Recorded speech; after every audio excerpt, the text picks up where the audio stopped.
ಮೆಡ್ plus medical ಶಾಪ್ನಲ್ಲಿ, Madhugiri road ಮೆಡ್ plus medical ಶಾಪ್ನಲ್ಲಿ ಈ ಥರ ಡೈಡಾಲ್ tablets ಯಾವುದು ಓವರ್ ದ ಕೌಂಟರ್ ಮಾರಾಟ ಮಾಡಬಾರದು ಅಂಥ ಟ್ಯಾಬ್ಲೆಟ್ಸ್ನು ಯುವಕರಿಗೆ ಮಾರಾಟ ಮಾಡೋಕ್ಕೆ ಒಂದು 300 ಟ್ಯಾಬ್ಲೆಟ್ಸ್ ಇದು ಮಾಡಿದ್ದಾರೆ. ಅದರಲ್ಲಿ 7 ಜನ ಅರೆಸ್ಟ್ ಆಗಿದ್ದಾರೆ.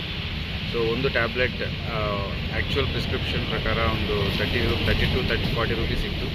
ಅದು ಇವರು 800 ರೂಪೀಸ್ಗೆ ಮಾರಾಟ ಮಾಡ್ತಾಯಿದ್ದಾರೆ ಅಂತ ಕಂಡು ಬಂದಿದೆ. ಸೊ ಇದು ಸಾರ್ವಜನಿಕರಿಗೆ ಓವರ್ ದ ಕೌಂಟರ್ ಬ್ಯಾನ್ ಇದೆ.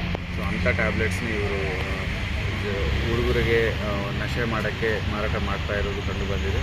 ಸೊ ಅದರಲ್ಲಿ ನಾವು NEPS ಪೊಲೀಸ್ ಸ್ಟೇಷನಲ್ಲಿ ಅದು FIR ಆಗಿದೆ. ಇವರೆಲ್ಲನೂ ಜೈಲಿಗೆ ಪ್ರೊಡ್ಯೂಸ್ ಮಾಡಲಾಗಿದೆ. ಸೊ ಇನ್ನು ಮುಂದೆ ಇನ್ವೆಸ್ಟಿಗೇಷನಲ್ಲಿ ವಿಚಾರಣೆ ಮಾಡಿ ಕ್ರಮ ತಗೊಳ್ಳಲಾಗಿದೆ.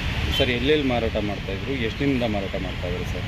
ಸೊ ಇವರು ಮೆಡಿಕಲ್ ಶಾಪ್ ಬಳಿ ಔಟ್ಸೈಡ್ ಮಾರಾಟ ಮಾಡ್ತಾಯಿದ್ರು.